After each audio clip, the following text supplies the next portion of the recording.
Hello, this is Jonathan Rizal, and we're coming back over here with nationalism in Asia Tenggara. So this is all over in your bab 2.4. 2.4? Yes, 2.4 Asia Tenggara for sejarah from 4, alright. So before we jump in, right, we have already talked about number 1, maksud nasionalisme.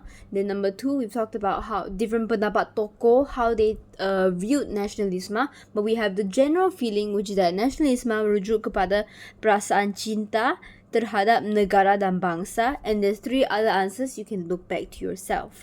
Now, when we went over to 2.2, kita jelaskan dengan barat, nasionalisme di barat, because we go through the timeline. It started from the west before it came to other countries. So we jelaskan dengan Amerika, England, Perancis. Then seterusnya we talked about Asia, which was the next continent affected. We had our countries India that memperjuangkan kemerdekaan mereka daripada penjajahan imperialisme British. Then we had nationalism caused by dia punya pemerintahan beraja, which is from Jepun, where they had a pemerintah, dia punya king leading nationalism, and the opposite way in China, where they had a very weak king that caused the people to fight, to stand up for their own rights. Remember your Dr. Sun Yat-sen, Sun Zong-san, then you had your Sanmingzuyi, Tiga Prinsip Rakyat, then for Japan you had your Pemulihan Meiji, Maharaja Mikado Meiji. Then we talked about the final one, which is agama Islam, mempertahankan agama Islam, gerakan Islam all the way at Mesir, Egypt. Then we had gerakan Pan-Islamisme di Empire Uthmaniyah. Thus, we're coming back over to Asia Tenggara, where we have already talked about Filipina, where we had 3 important tokoh, Jose Rizal, who is responsible mempelopori gerakan propaganda, and then we have Andres Bonifacio, responsible for menubuhkan katipunan, dan seterusnya, dia punya akhbar kalayan. Then finally, we have Emilia Aguinaldo yang bekerjasama dengan Amerika Syarikat to chase away the Spanish people who were colonizing his country, the Philippines. Now, we also have a 4th tokoh in Filipina, Sergio Asmena, which we don't talk about that much, but this is after these 3 men.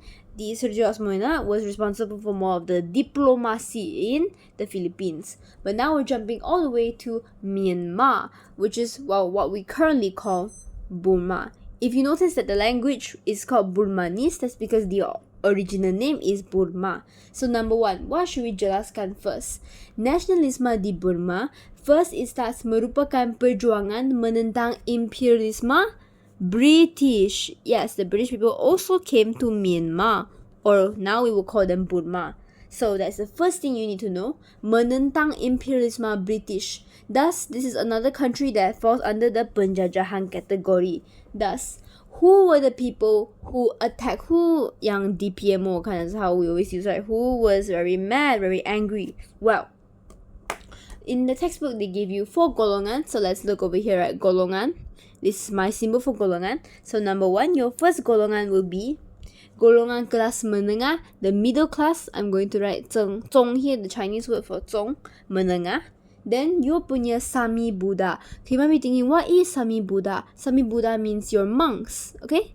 The Buddhist monks. Then your third golongan merupakan takin. Oh, apa tu takin? The textbook tells you siswaza university, meaning university students, graduates. Then finally you punya golongan petani, your farmers, okay?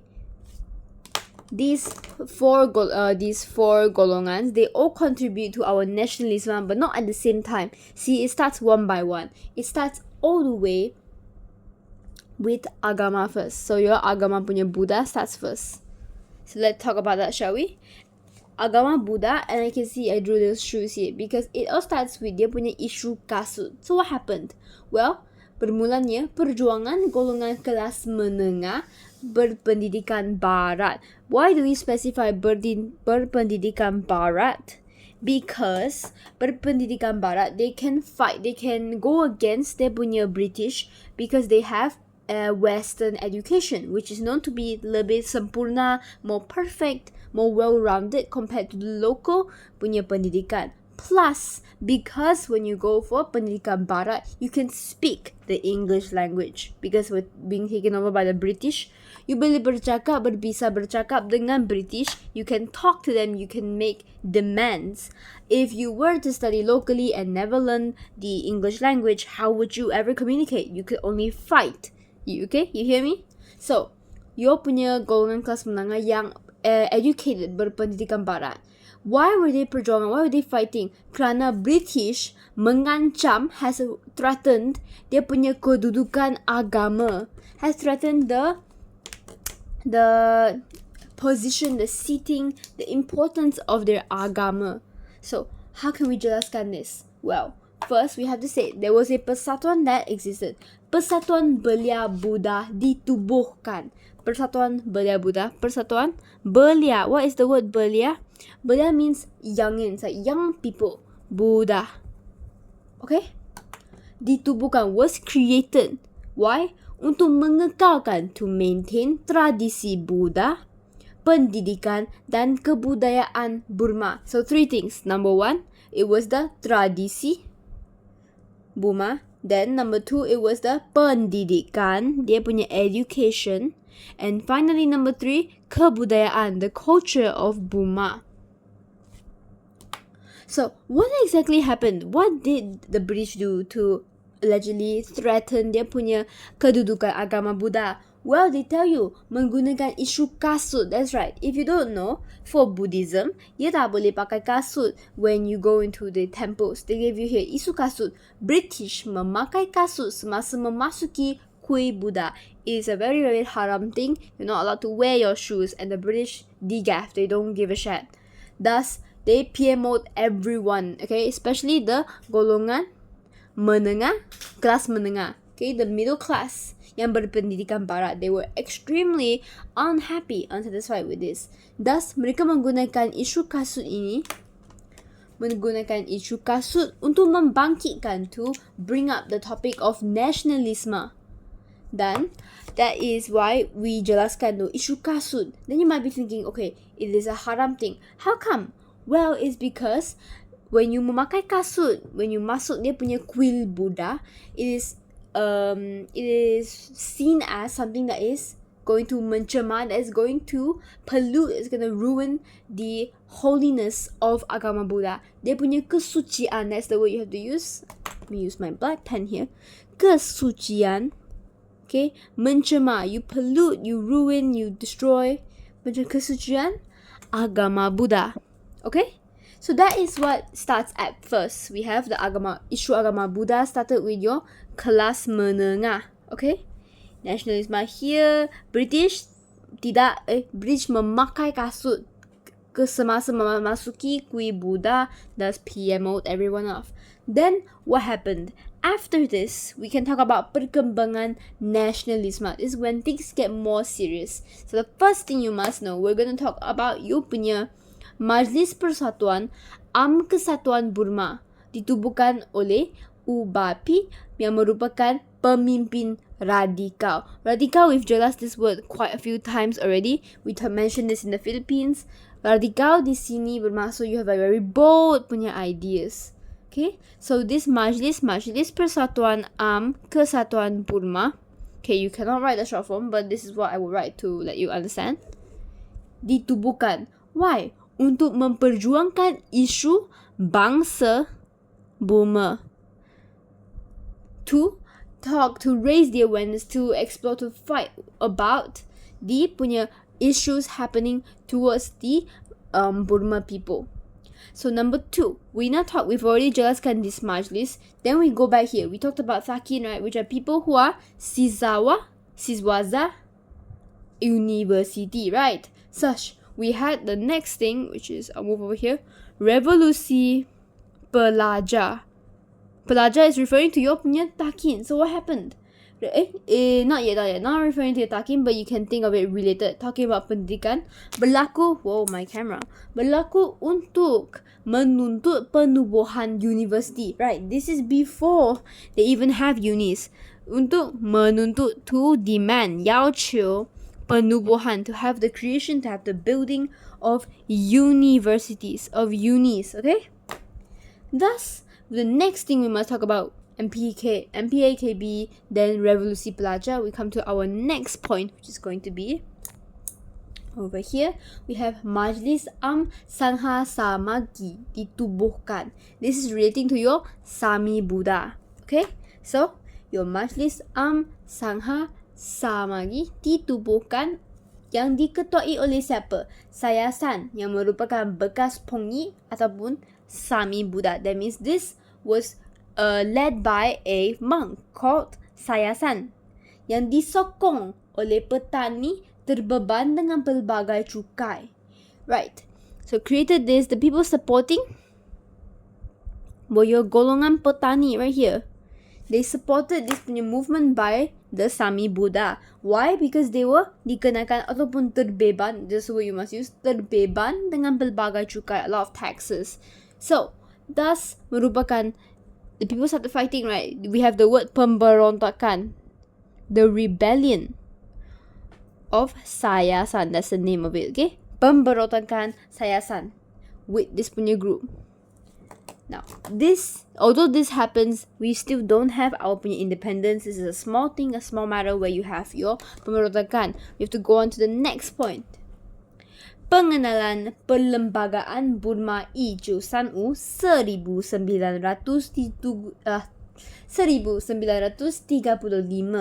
So, pengenalan perlembagaan. What is perlembagaan? The Constitution of Burma.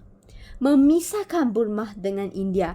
That means the information they're giving you is that because this was under the rule of British, we dah tahu right in 2.3 that the India was also being colonized by the British. Thus, this perlembagaan Burma is trying to tell you that now we are separating from India, no longer part of the same thing. Memisahkan Burma dengan India, merangsangkan perjuangan ke arah berkerajaan sendiri. They're planning for their punya able to rule their own kingdom by themselves. Berkerajaan sendiri, 自立.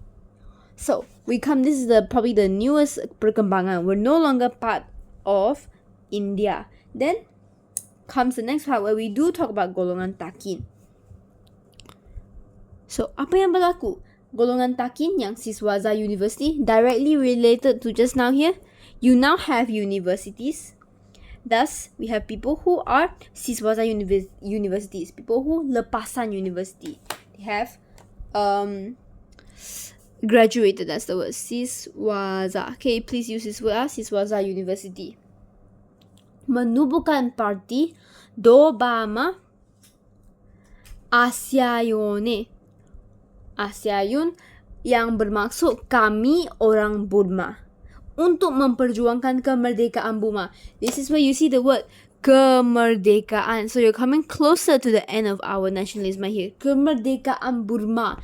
They want to they create this group menubuhkan Dobama Asyayone untuk mendapatkan, memperoleh ataupun in here they say memperjuangkan kemerdekaan Burma yang diketahui oleh siapa. Here they do give you the pictures in the textbook, muka surat 29 over here, tada. They give you the name of one punya tokoh, Aung San, but there's also a few others with him.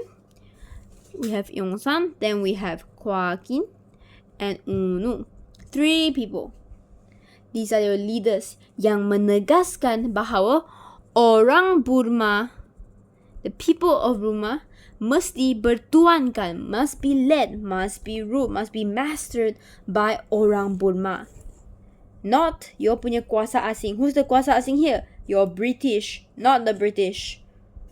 Thus, we come over here, right? Golongan takin, they are more intellectual, they have graduated from university, thus they can talk, they know about ideas like kemerdekaan. Then we come back to our final point where we have selepas the golongan takin with their parti Dobama Asyayone, we have your Dr. Bama. Can you see his name? Yes. Let me move to the front. Dr. Bama menang pilihan raya. Menang, won pilihan raya. Dia punya all rakyat get to vote, the big voting, right? Dan menjadi Perdana Menteri pertama Burma. This is an okay fact, not that common. You might see this in objective. So it's like in Filipina, the Sergio Osmena, dia punya point is not as important as I would say about the rest. As you can see, the Dr. Bamawa is not under any of the golongan here because this is more like the aftermath. So this is all for nasionalisme di Burma. It all goes back to these 4 golongan kelas menengah that fought about the agama Buddha, isu kasut, mencemar kesucian, British, all of this. Then we have the rest, the 3 contribute to your perkembangan nasionalisme. Okay, we have your Majlis Persatuan Kesatuan Burma. Then we had the Revolusi Pelajar, Majlis Sangha Samagi, then pengenalan perlembagaan Burma dari India.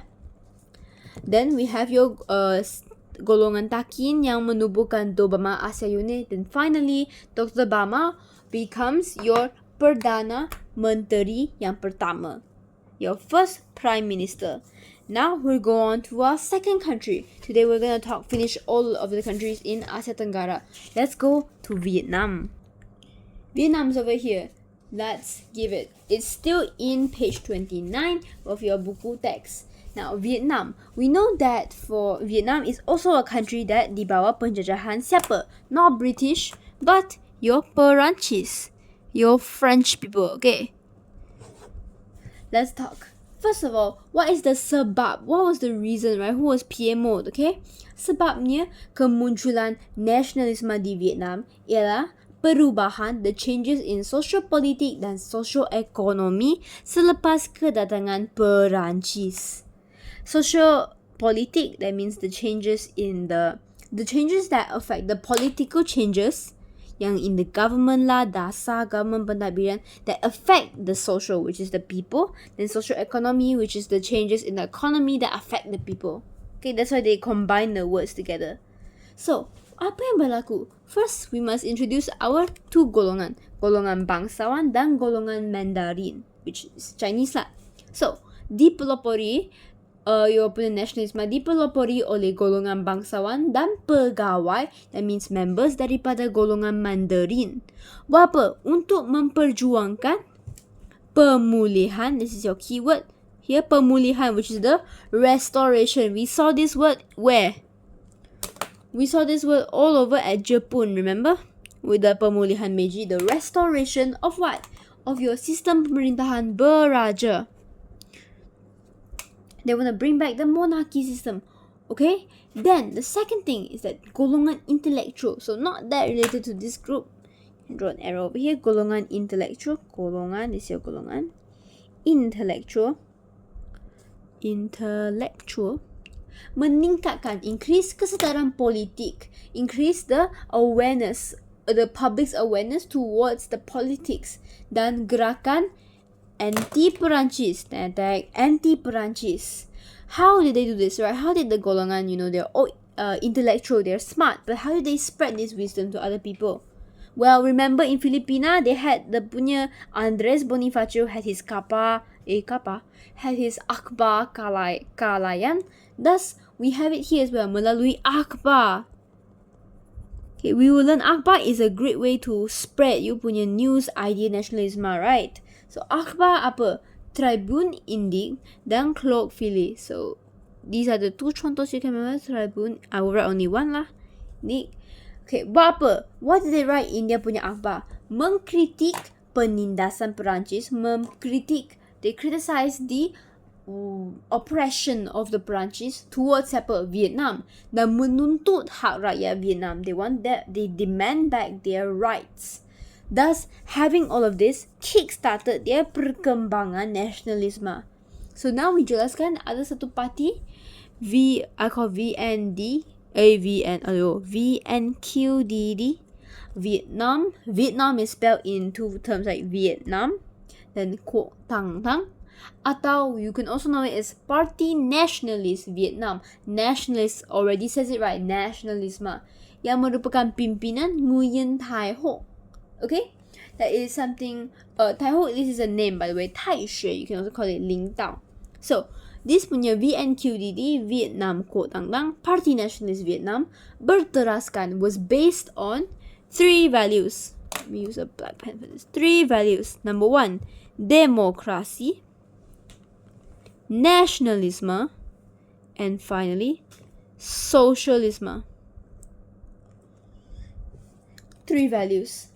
Buat apa? Untuk mengusir, to chase away, to Perancis melalui pemberontakan. They wanted to chase away dia punya colonizers Perancis through rebellion, pemberontakan. Hey, where did we see this word? Well, we've seen this many times already, but we just saw this in Myanmar. Now, did the pemberontakan of the golongan petani go anywhere? No.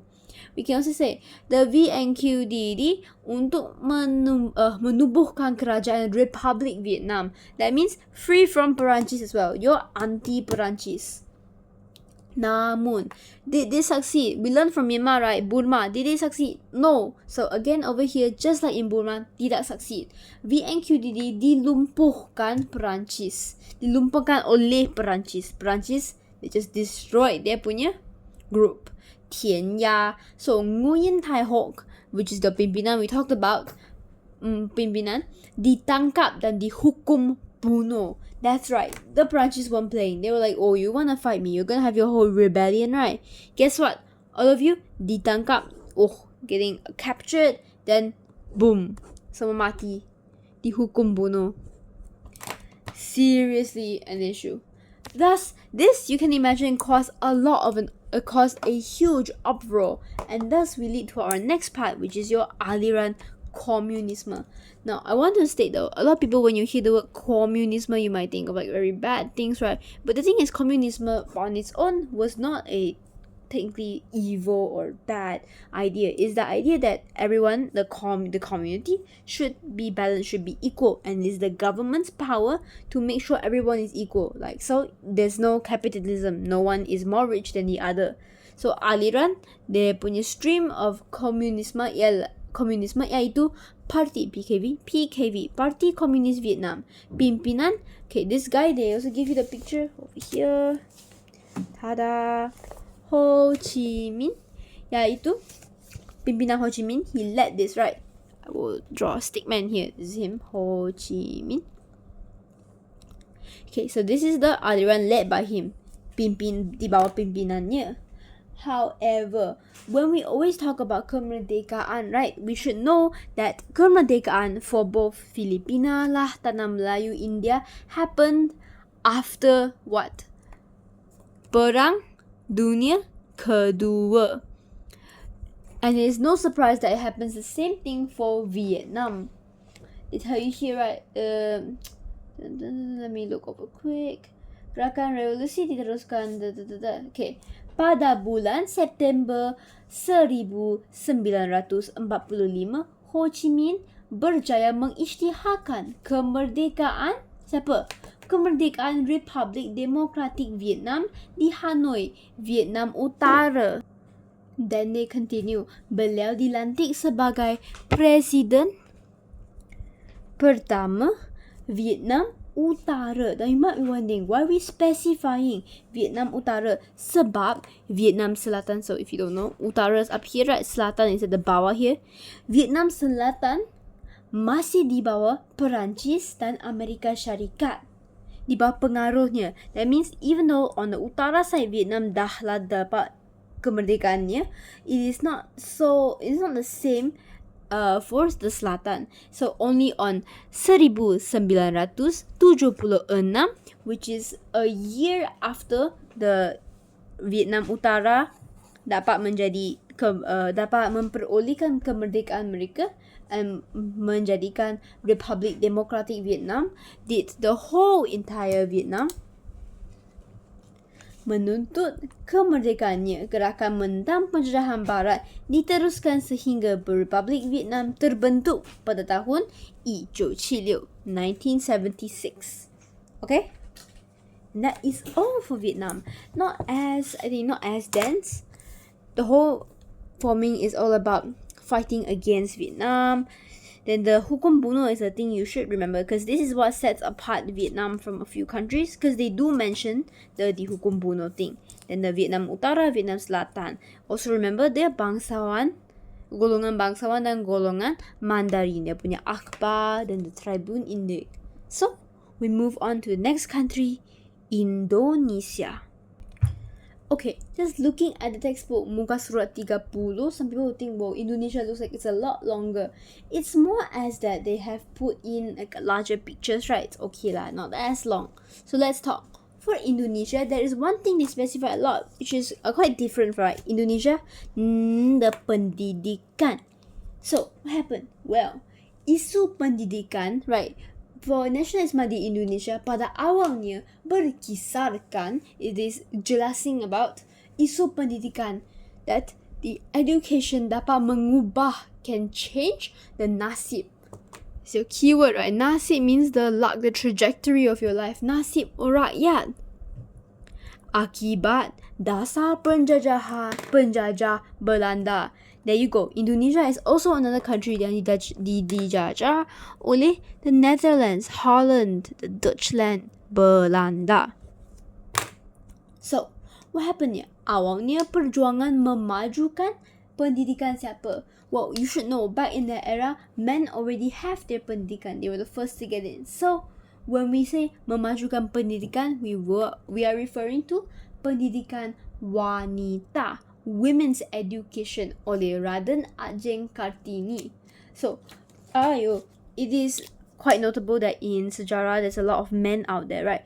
Raden Ajeng Kartini is one of the few women you see in his textbook. So please appreciate. Okay, let's write her name down, shall we? Raden Ajeng Kartini. Dan karyanya, so our punya tokoh here, tokoh sejarah, has written books, alright. Karya Kartini terutamanya surat yang diutus kepada rakan-rakannya di Eropah dibukukan dan diterbitkan dengan judul the first book Habis Galap Terbitlah Terang. That means after habislah, so after the darkness comes light. Mendedahkan dasar diskriminasi Belanda yang menindas.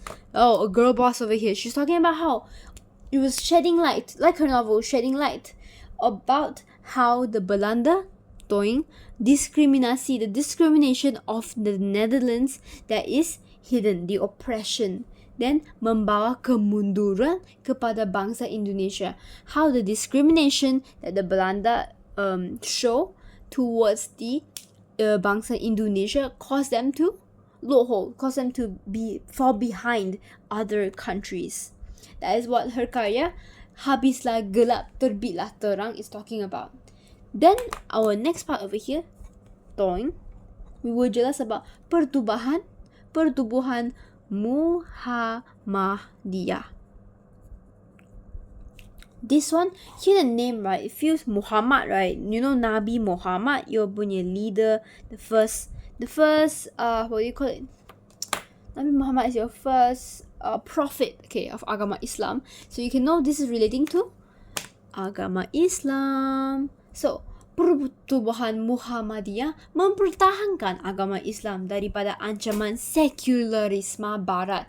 Sekularisme is talking about like worldwide, like everywhere. So mempertahankan agama Islam. This is like a callback to your 2.3 with your Empire Uthmaniyah and your Mesir. Okay, remember? But this is a small point, right? Now we're coming with all of this pendidikan talk. We move on to the perkembangan. What happened afterwards? Well, gerakan nasionalisme radikal. Again, this word. See this word, radical. Don't forget it. Okay, radical. We talked about it for Burma, now we're talking about it for Indonesia. Memperjuangkan kemerdekaan. How did they do this? Well, how did the movement of nationalism happen?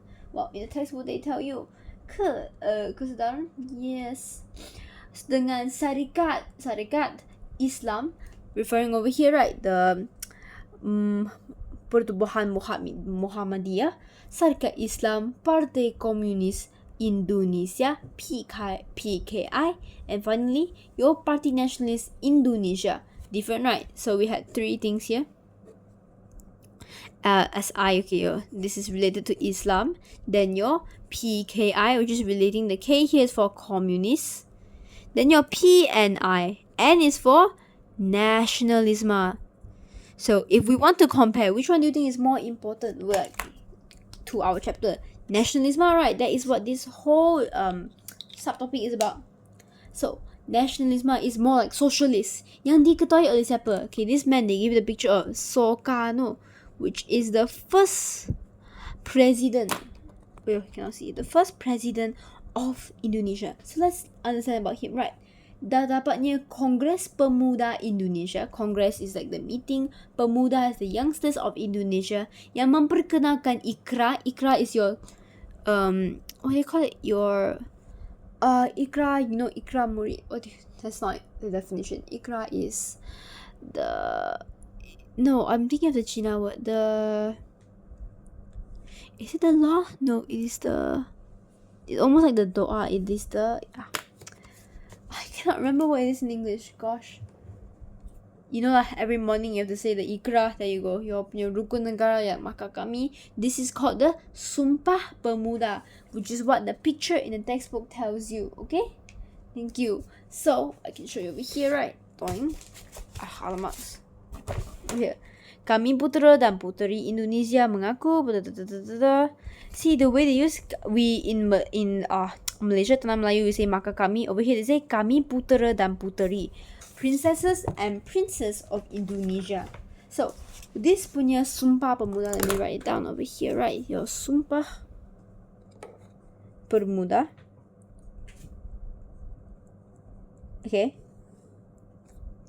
All of this oleh Kongres Pemuda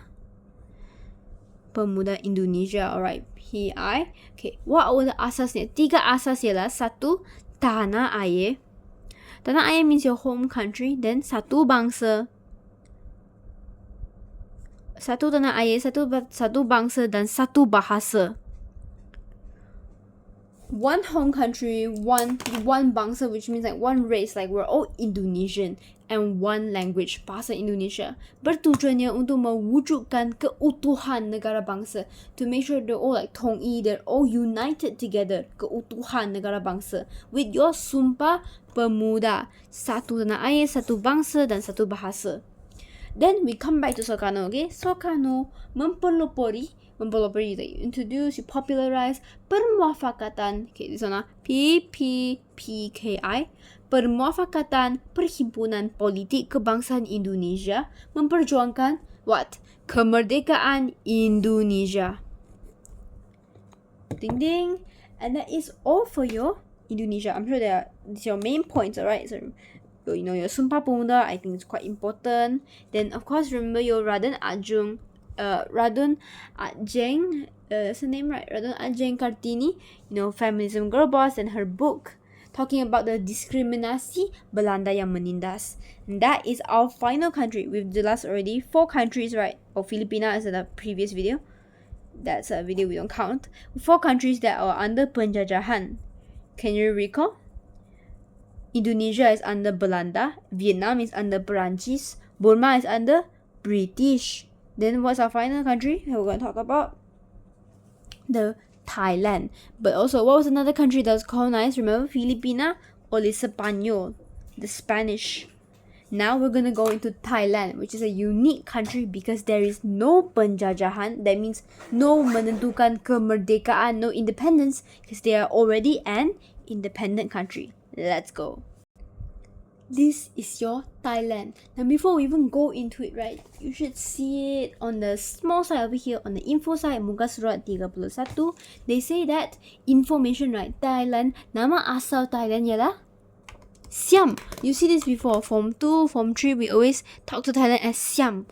But why not now? Why are we saying Thailand now? Pada tahun 1939,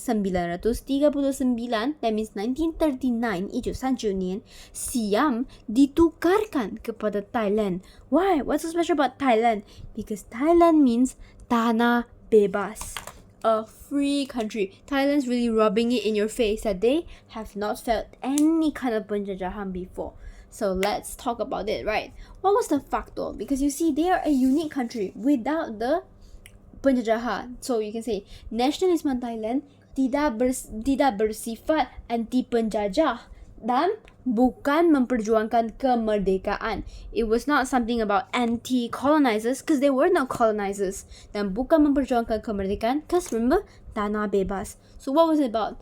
They give you a lot of factors, right? So we can go through one by one and then you can memorize what you find more easy to remember. So number one, mempertahankan, to protect, mempertahankan kedaulatan. This word kedaulatan, you learned this already in your 1.2. Yes, 1.2. For your KMM, remember ciri-ciri negara bangsa. Kedaulatan means a kuasa tertinggi. There is a symbol, a lambang, it shows, right, of Thailand. Number two, you want to menuntut, you want to demand, you want to 要求 penglibatan. Okay, the penglibatan is the, what do you call it? Involvement. There you go. Penglibatan siapa? Me? No lah, I'm a random person. That's not who they want. They want the rakyat dalam politik. Not something that's purely reserved to who? The kings. This one, right, we will focus on the perkembangan nanti. So remember this point, right, quite important. Then, menentang penguasaan, directly connected are these two. Menentang, to go against, to fight, to berjuangkan, menentang penguasaan politik. Politik. Daripada siapa? Kerabat diraja. Kerabat diraja meaning like the royals. So the royal family over there, right? Then menentang. Oh my, this is my phone. Also connected. Let me just. This is the symbol for connected lah. Menentang what? Pemerintahan kuasa. This word. Mutlak. Raja. Mutlak. We talked about this, right? This means 100% power. Where have we talked about this before? Remember your revolusi keagungan? They were going against kuasa mutlak. And then we have two more points left that are not related to this so much, which is your menyekat, to stop. Here, menyekat. Alright, sekat only lah. Menyekat penguasaan ekonomi oleh kapitalis barat. Your capitalist, your barat side, right? Your barat. And then another country you see, China, orang China. To stop the controlling of the economy of the free land, tanah bebas, Thailand, from the capitalist barat dan orang Cina. And the final point, meningkatkan kedudukan ekonomi penduduk peribumi. Again, directly related, right? Meningkatkan pendudukan is kedudukan ekonomi siapa? Penduduk peribumi, the local people. So let's talk, alright, what exactly is making our country so unique, right? So we must first jelaskan bahawa for perkembangan, right, you see I have separated to two parts because we have perkembangan nationalism from your raja, this is the king symbol, and from your rakyat, see they're holding hands. So let's start here, right, because it starts here first for your raja, a special king, you know, right? The perkembangan oleh Raja Thailand melalui diplomasi dan pemodernan, by diplomatic relations and modernization. So how? Raja Mongkut, damn important. Raja Mongkut is a king, alright. He is a king and it's a star. So, membina hubungan baik. With who? Think about it, right? All the countries you jelaskan, who was the colonizer? Dikecualikan, you know, your Jepun, right? The colonizer was always Barat people. So here, your Thailand was like, hey, what if we, instead of going against Thailand, instead of going against the Westerners, Barat, I work together with them. Let's be besties with them. And that's exactly what they did. Membina hubungan baik dengan kuasa Barat. Seperti British, Amerika Syarikat, Perancis. Hey, these countries look familiar. That's right. This is your 2.2 punya countries. Don't even need to memorize them. You already know already. British, Amerika Syarikat, Perancis. Then, what did they do? Melaksanakan pemodernan, the modernization, dengan birokrasi Barat. With the people, with the punya people, government officials of the western side. And then over, I think they tell you on the side, right, at the bottom of Thailand, the tanah bebas part, right, birokrasi Barat Raja Mongkut, they tell you, so your Raja Mongkut membawa masuk 80 orang penasihat Barat. Your 80, let me put this here, right, 80, that's a lot of people, 80 penasihat, advisors, Westerner advisors, untuk melatih pegawai pertempatan, to train, latih your local people. Then what kind of penasihat did they bring? Penasihat kewangan. This is my symbol for kewangan. Kewangan, ports, pelabuhan, dan polis. From what country? Britain. Then penasihat custom. Custom, you know, right? From you get stopped by the people who are talking about your taxes. Custom. Pegawai custom from where? Amerika Syarikat. Then penasihat ketenteraan, your punya soldiers, military. This is my symbol. This is a tentera. Ketenteraan. From where? The final country? Perancis. Okay? So, guru dari barat melaksanakan sistem pendidikan barat. So, not really pegawai anymore, but teachers. So, that means the people of Thailand have the sistem pendidikan barat. They are educated with the Western education. Understand? Then they continue to say, pemodenan negara. Langkah tersebut membentuk image Thailand sebagai negara yang bersahabat dengan Barat. So instead of going against the Barat, like example for the Filipina, Tanah Melayu also lah, for Burma, Indonesia, Vietnam, they are outright having their revolusi pelajar lah, fighting lah, pemberontakan lah, dihukum bunuh sama in Vietnam. They're not doing that. They're saying, hey, we're besties with you. And this is their punya evidence. So we can say that your punya Raja Mangkut, they can ask, right, what you can learn from this. Raja Mangkut was number 1, really, really smart for doing this. And number 2, sikap terbuka. He was also really open-minded to even accept so many people, 80 penasihat to come over to his country.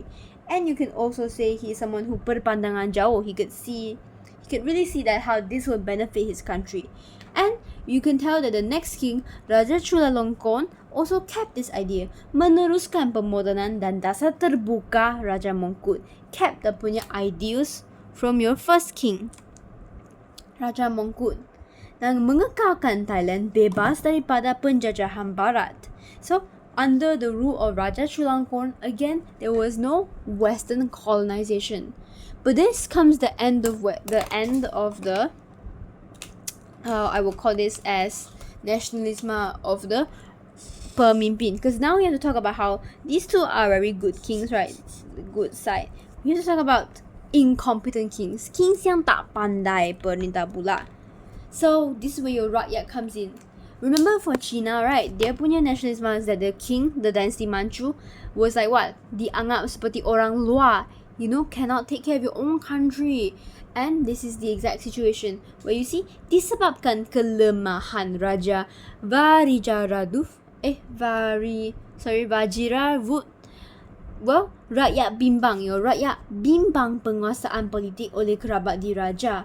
They were scared. They were worried for the way they were controlling their country from the kerabat diraja. So remember the point we gave here, mentang penguasaan kerabat diraja, this is directly related to your nationalism of the rakyat, and then the kuasa mutlak thing as well. See, let's talk about it, shall we? The revolusi Thai dilancarkan oleh Parti Rakyat. So revolusi Thai. So a bit like England where they were going against their own punya country, is same thing happening here. Revolusi Thai dilancarkan oleh Parti Rakyat dan dipelopori oleh these two tokoh, Nai Pridipananom dan Field Marshal Fibu Sungkram. Okay, these two individuals. Dan these two, right, did they berjaya? Yes, berjaya menamatkan to end the pemerintahan raja berkuasa mutlak. Remember this word? 100% power. They had to stop this, end this, no more. Dan raja berperlembagaan diperkenalkan. That means the constitution, this one, perlembagaan, keyword, right? Again, you mentioned this in your Revolusi Keagungan 2.2 England, which is where they explain it here, iaitu raja perlembagaan, raja berkedudukan tinggi. That means the king is still on the high spot lah, memang pemerintah tertinggi, tetapi tidak mencampuri urusan pentadbiran. But the king is no longer managing all of the government system, because kerajaan Thailand has a Perdana Menteri, has a prime minister to do all of that. Understand? That means you still have a king, tetapi all your urusan pentadbiran dijalankan oleh Perdana Menteri. So we continue to say, who was the Perdana Menteri? Hey, it is one of the individuals here. Your Fibur Songkram. He became your Perdana Menteri yang is it pertama? Let me check. Do they tell you that? No, they don't tell you that. But he became the Perdana Menteri. So we continue to our second point, right? Why? The kelemahan Raja Vajiraraduff. We can also say the perkembangan nasionalisme was also because there ada rasa perasaan tidak puas hati rakyat terhadap penguasaan ekonomi oleh kapitalis Barat dan orang Cina. The point we gave over here, right? Penyekatan ekonomi. So let's jelaskan. They are the rakyat, right? The people, they're unhappy with the way that the capitalist Barat, because there's so many of them, right, over here in their country, and China, the way they're treating the economy of Thailand, tanah bebas.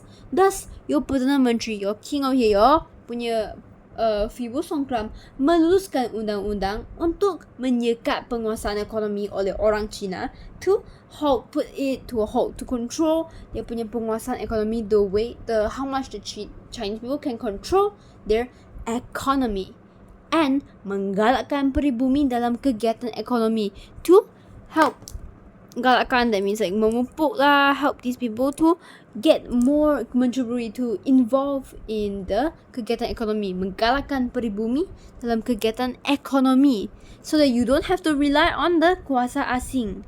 And that is it for Thailand. Thus, we have all talked about the 5 countries in Asia Tenggara, which was Filipina, then your Burma, Vietnam, Indonesia, and finally Thailand. So I will drop this video for here for now. I will show up for the next part, which is 2.4, where we talk about our own country, Tanah Melayu. Thank you. This is Jonathan Rizal. I'm signing off.